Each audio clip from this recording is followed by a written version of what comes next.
Welcome back, everyone. Today we're going to be talking about Zanpakuto from Bleach. Now, Bleach is a series which most people should be familiar with on this channel, one of the big three, and definitely earning its right to be there. Within this world, Shinigami exist and ensure the balance in the physical world by handling rogue spirits known as hollows. Though, unlike the Western interpretation, these Soul Reapers use swords known as the Zanpakuto instead of using scythes. Now, in this video, we're going to be exploring the origin of the Zanpakuto found in the depths of the Bleach lore. From their origin, all the way to their connection to their Soul Reapers, and how they evolved with the spirit of their wielder. Alright, we're going to be saying names I can't pronounce. The origin of the Zanpakuto begins with the Oetsu Nemaya of the Soul King's Royal Guard, or the Zero Division. He's credited with the creation of every single Zanpakuto ever made.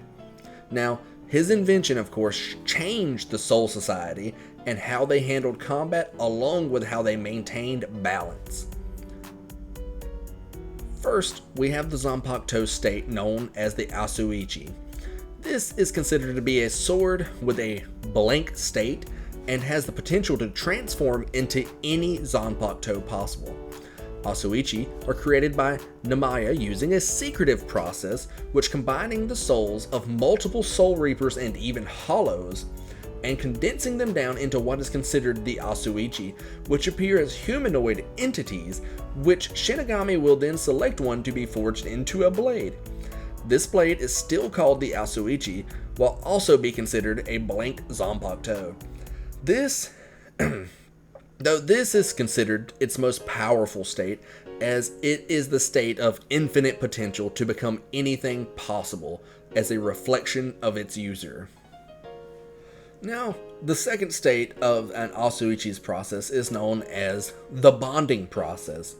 A Shinigami must bond with their Asuichi. This is a personal journey that only a Shinigami can experience.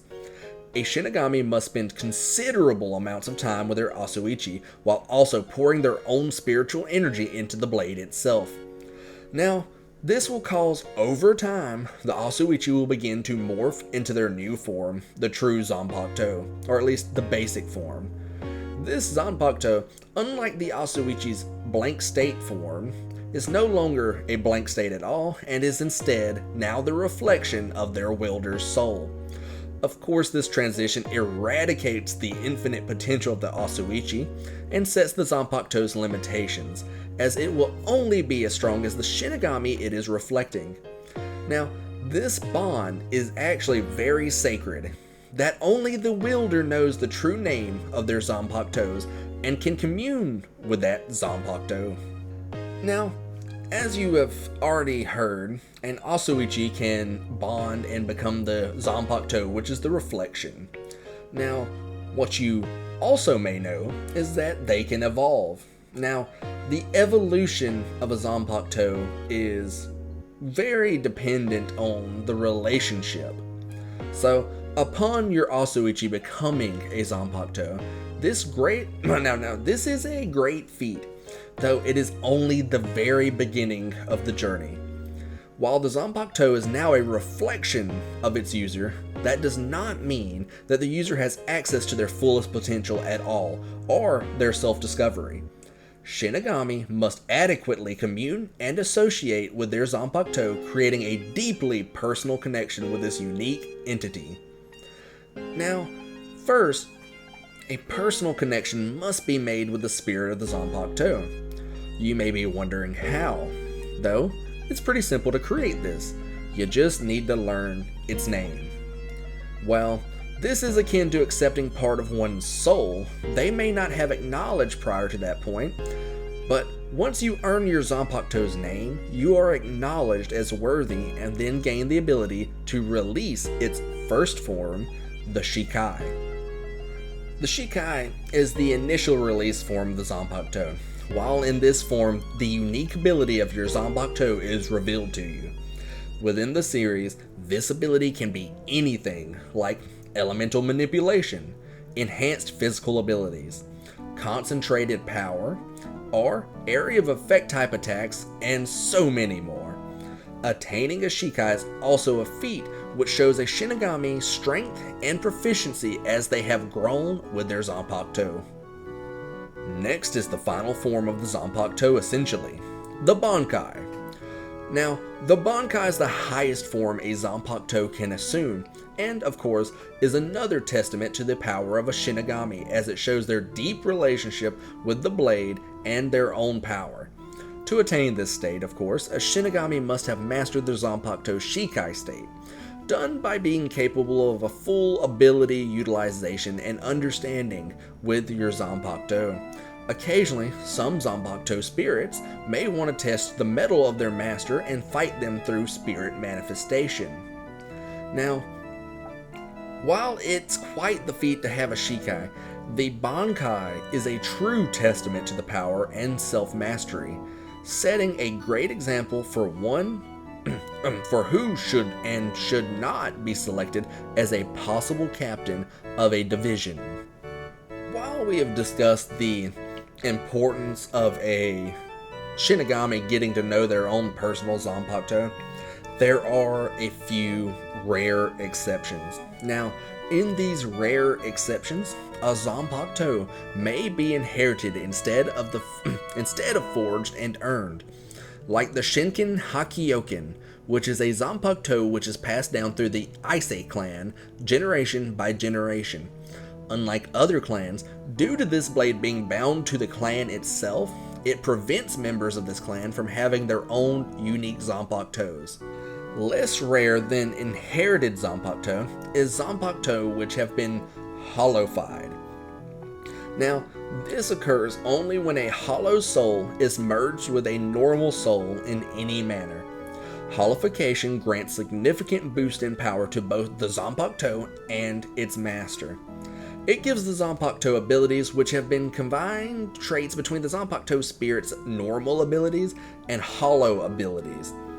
Rather it's using a Zero or manifesting a Hollow's mask onto the user, this power-up is amazing in style, though there is also a visual alteration to the Zanpakuto itself, as it can alter itself to reflect the fusion of a Hollow and the normal soul expressively.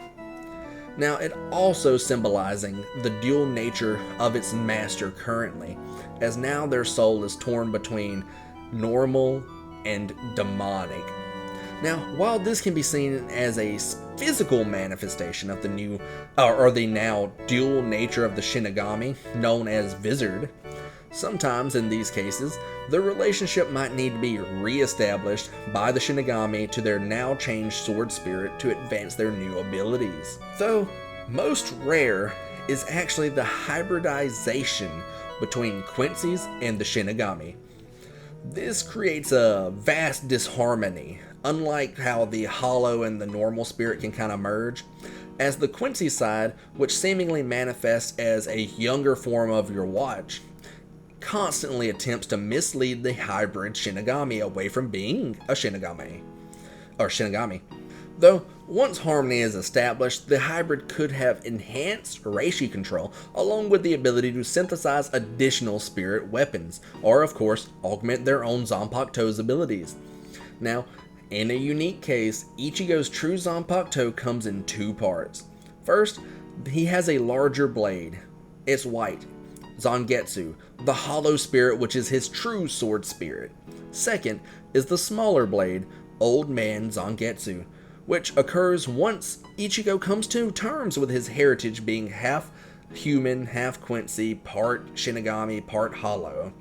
And of course, this creates harmony between himself and his heritage along with his blades. It's of course a much smaller cleaver, like blade, and which can be combined with a larger blade actually. It can be hypothesized that the smaller blade is only small due to Ichigo never having advanced his Quincy powers at all, and they only serve to hinder his journey while only simulating his could have been power. Now, we're finally at the end of the video. Thank God, it's been a long time. Now, Currently, this is everything we know about the Zanpakuto, how they're created, how they evolve, and the relationship between Zanpakuto and why it's important for them to have a relationship with a Zanpakuto and a Shinigami.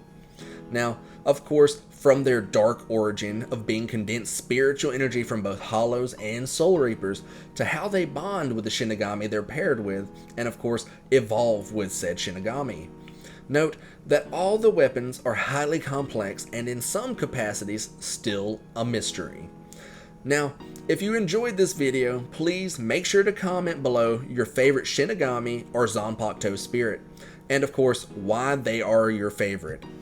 Don't forget to show support, like this video, share this with friends, and be sure to subscribe for my future content.